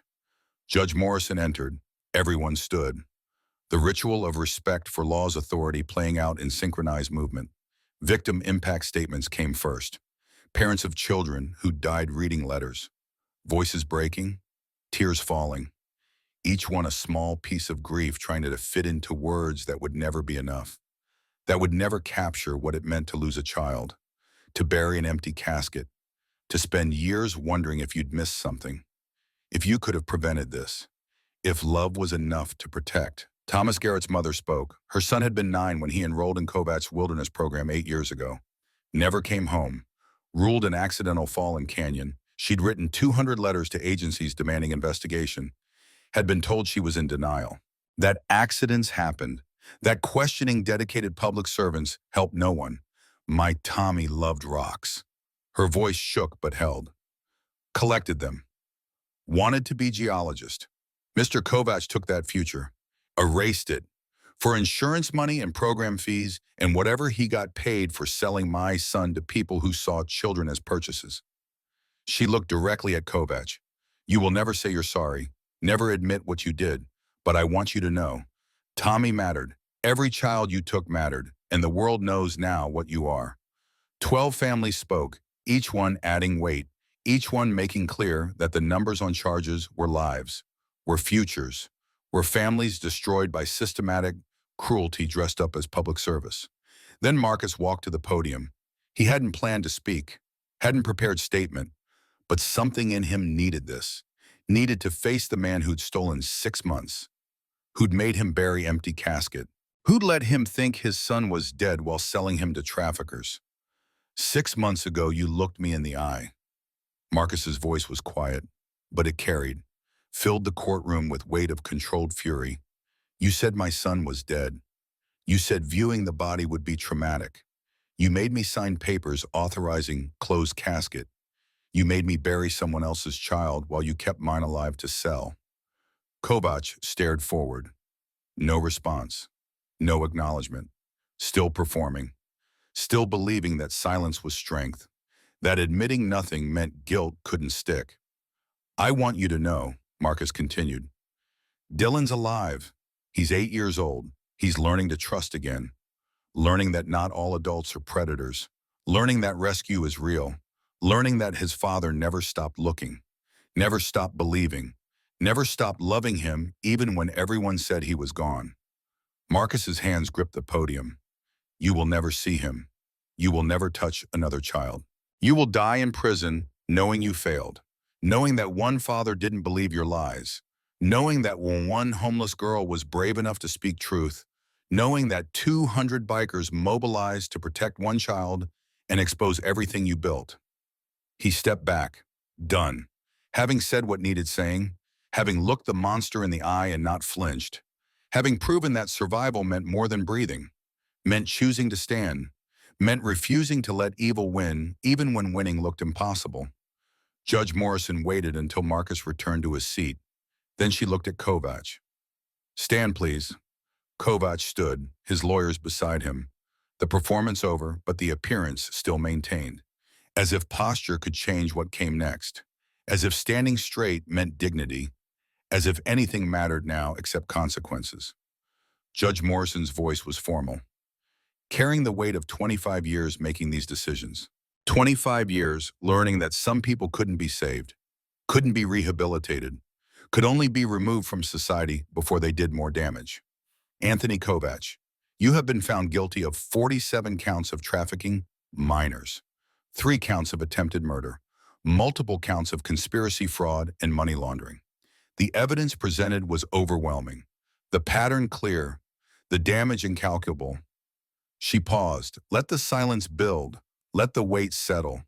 This court has reviewed 47 files of victims, has listened to testimony from survivors who will carry trauma for the rest of their lives, has seen financial records showing you profited $2.3 million from 12 years of systematic exploitation of children whose only crime was being vulnerable. Another pause. Longer. The law provides sentencing guidelines, but guidelines cannot capture the magnitude of what you've done, cannot quantify the futures you stole, cannot measure the families you destroyed, cannot restore the innocence you took from children who trusted you to save them.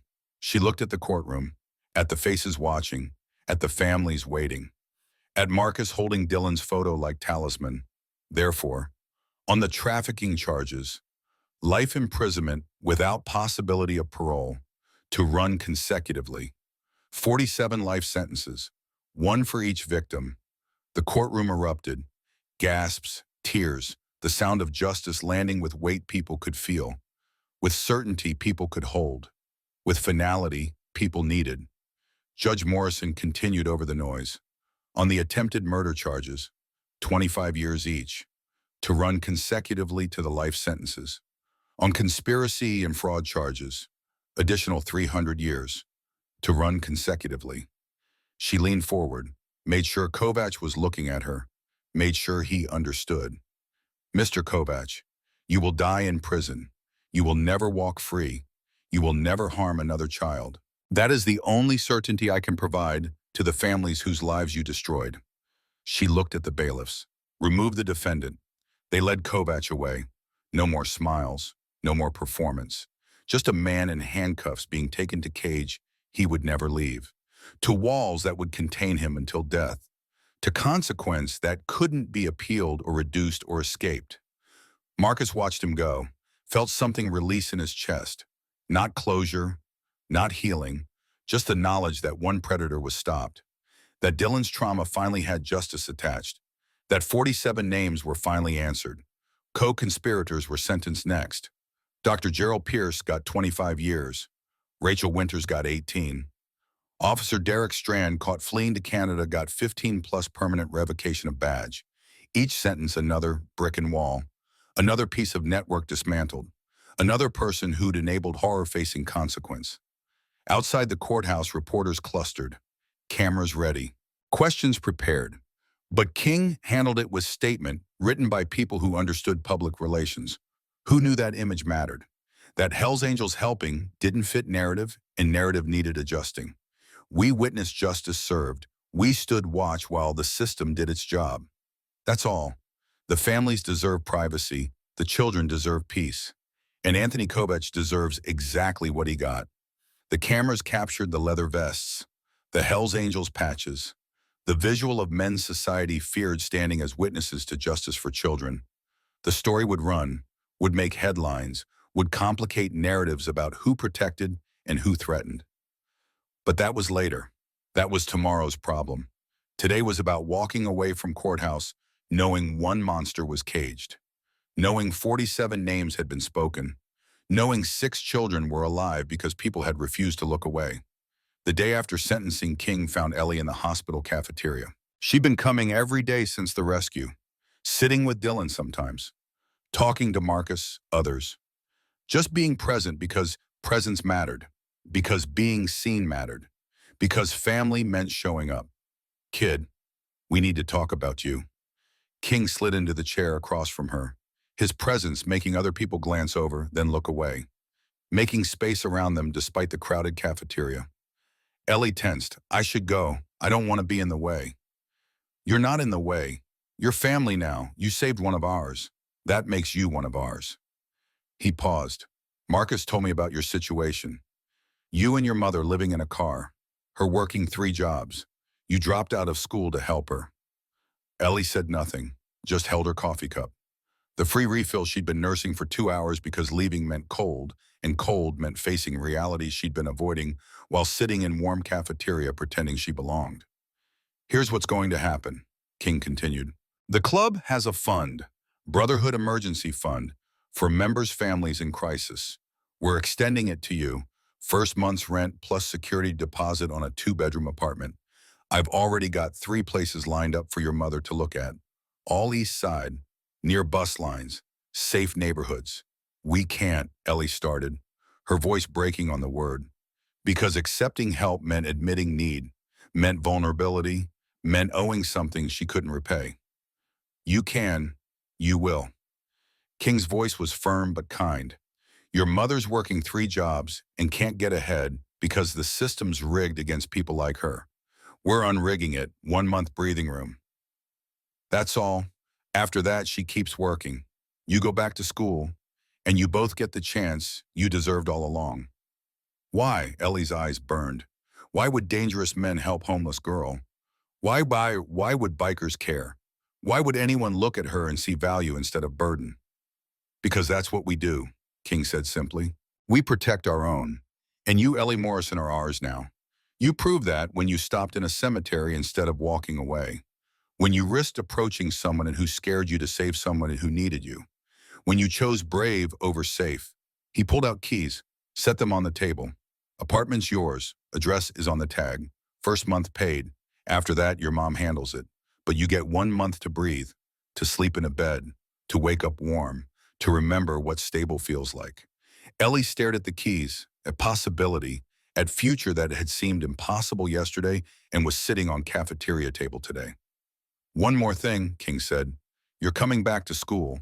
I've already talked to the principal at East Detroit High. You're enrolled, sophomore year. They're going to work with you on catching up. And if anyone gives you trouble about where you've been or where you live, you tell me. Clear, clear, Ellie whispered. The word barely sound, more breath than voice. But agreement nonetheless. Acceptance of help she'd never asked for but desperately needed. 3 months later, 5 months after the rescue. Ellie stood in the parking lot of East Detroit High School, backpack slung over one shoulder. New backpack, bought with money from her first paycheck from the job King had arranged.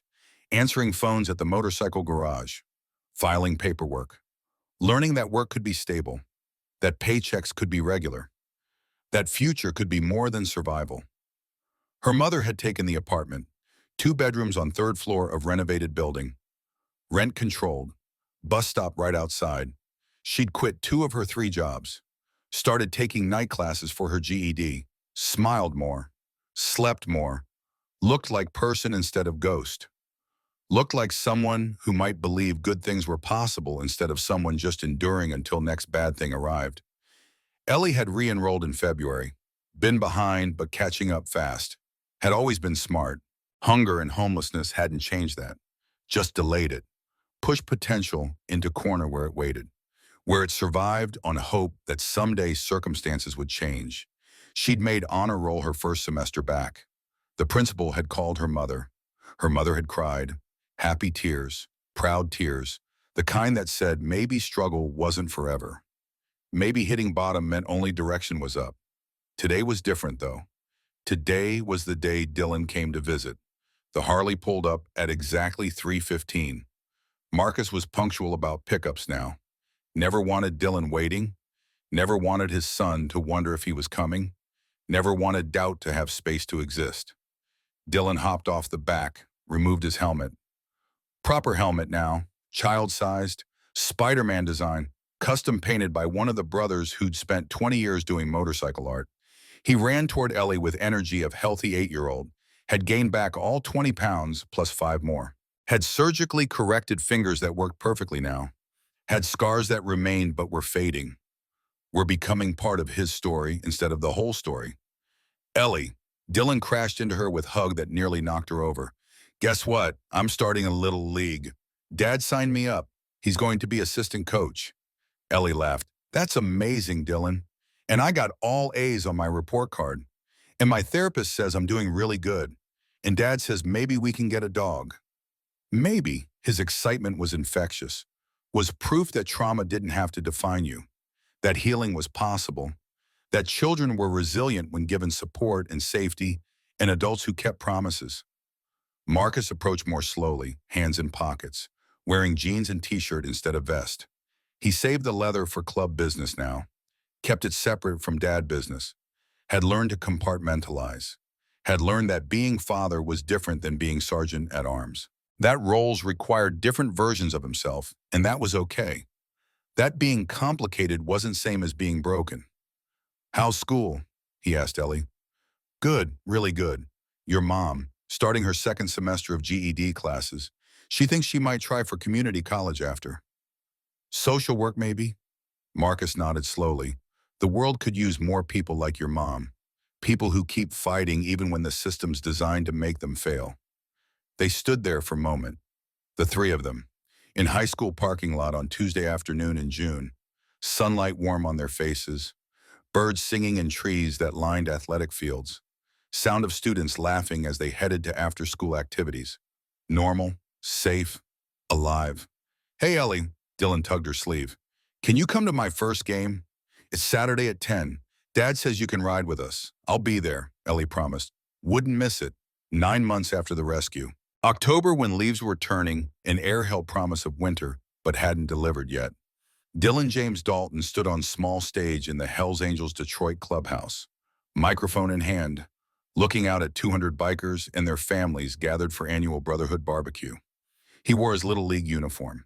His team had made playoffs, had fought through 7 games, had won championship on walk-off hit that Dylan didn't make but had contributed to with solid defense and 2 RBIs earlier in the game. The trophy sat on table beside him, almost as tall as he was, but that wasn't why he was on stage. I want to say thank you, Dylan said, his voice small but steady, to everyone, for finding me, for protecting me, for making the bad people go away. Anthony Kovac had been sentenced 9 months ago, had been transferred to federal supermax in Colorado, would spend rest of his life in 23-hour isolation, would die in cage barely bigger than the maintenance closet where Dylan had hidden, would learn that sometimes consequences matched crimes. And I want to say thank you to Ellie, Dylan continued, pointing to where she sat near back, trying to be invisible as always. Because she found me when I was hiding, she fed me when I was hungry, and she was brave enough to tell my dad the truth even though she was scared. Every head turned toward Ellie, 200 bikers and their families, all looking, all seeing, all acknowledging. Ellie saved my life, Dylan said simply, and I'm going to remember that forever. The applause started slow, then built. 200 bikers and their families standing, clapping, not the polite kind, the real kind. The kind that came from people who understood that 16-year-old girl who'd been homeless and invisible 9 months ago had changed everything, had exposed network, had saved lives, had proven that heroism didn't require power, just courage. King stood, raised his hand. The applause stopped. "Ellie Morrison," he said, his voice carrying across the clubhouse. "The club has voted. Unanimous decision. We're giving you a road name. From this day forward, when you're with us, you're Little Hawk. Because you see what others miss. Because you act when others look away. Because you've earned your place in this family. Little Hawk," the assembled brothers repeated. Not chant. Recognition. Acceptance. Family. Ellie felt tears slip down her face. Didn't try to hide them. Didn't apologize for them. Just let them fall, because sometimes crying meant joy. Meant belonging. Meant finally being seen after a lifetime of invisibility. 1 year after the rescue. Full circle to January. Anniversary marked not with ceremony but with ordinary moments that proved extraordinary outcomes. Dylan was 8.5 years old now, almost 9. Healthy. Thriving. Still in therapy, but nightmares had decreased. Once a week instead of nightly. Still had triggers, but knew how to manage them. Still had scars, but wore them as proof of survival instead of shame of victimization. He played Little League, made honor roll, had friends who knew his story and didn't treat him different, had father who never missed bedtime, who still did bear hugs, who proved every single day that love was protection, that promises could be kept. That family was choice as much as blood. Ellie was 16 now, junior year, 3.8 GPA, still worked at garage, saving for car, had friends again, had teachers who believed in her, had future that looked like possibility instead of obstacle course. Diane had completed her GED, was enrolled at community college. 2 classes, working towards social work degree. Said she wanted to help kids like Dylan, kids that the system forgot, kids who needed someone to see them, to fight for them, to prove that falling through cracks wasn't permanent condition. The apartment was home now, small, 3rd floor, but theirs. Rent paid, heat working, rooms that held furniture and memories and normal life of mother and daughter who'd survived homelessness and come out other side changed but not destroyed. System reforms had been implemented. Mandatory secondary confirmation for all child death certificates. Independent review of closed casket recommendations. Whistleblower protections for emergency responders. New CPS oversight board. 6 policies changed directly because of Dylan's case. Because sometimes justice wasn't just punishment, was prevention, was making sure next child didn't need rescuing because systems worked correctly first time. 6 children recovered, all placed in safe homes. Sophie adopted by family who'd lost daughter to cancer. Mateo with foster parents headed toward adoption. 4 others healing, building futures. Proving resilience was real when support was consistent. The perimeter became permanent program. Hell's Angels partnering with Child Protective Services. Training, awareness campaigns, rides that raise money for legal fees and therapy and safe housing. 12 children rescued in first year through tip line, through people calling when they suspected, through community deciding looking away wasn't an option anymore. Saturday morning, Dylan's Little League game. Ellie sat with Marcus in stands, cheering too loud, not caring, Diane beside her, arm around daughter.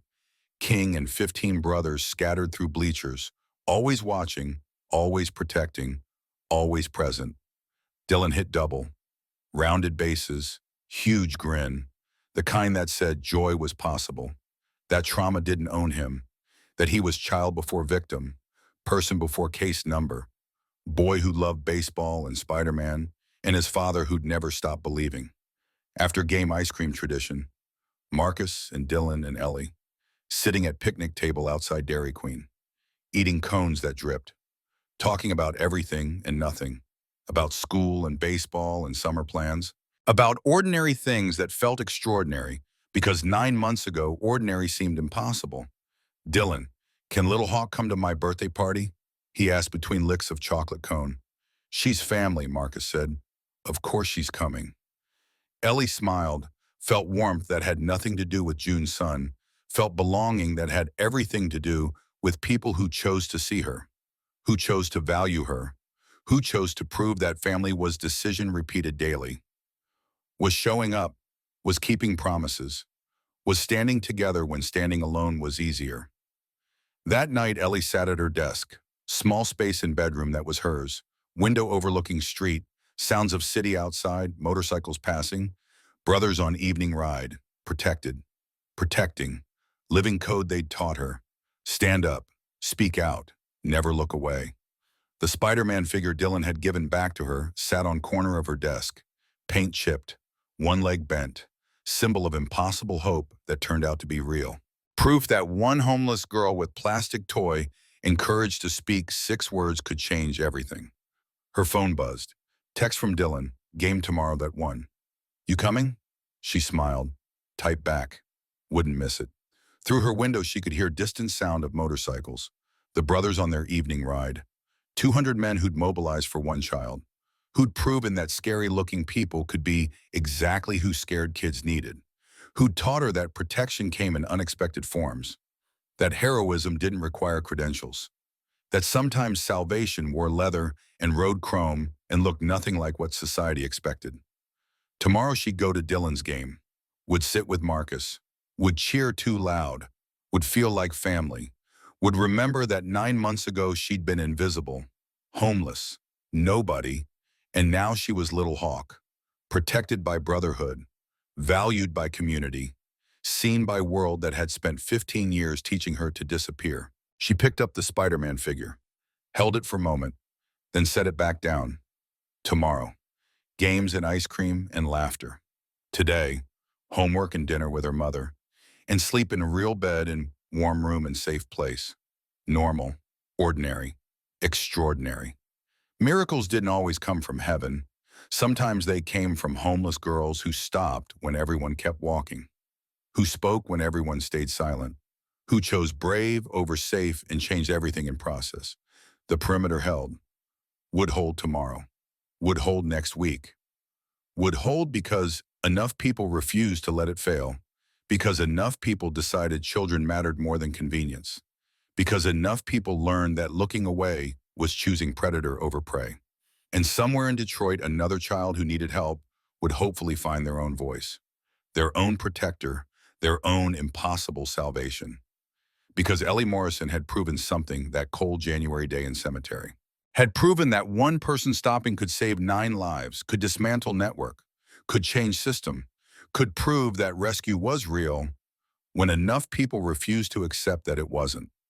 The night was full, the stars were out, and Little Hawk sat at her desk doing homework while her mother hummed in kitchen, cooking dinner, and motorcycles rumbled in distance carrying brothers who understood that sometimes the scariest-looking people were exactly who scared kids needed.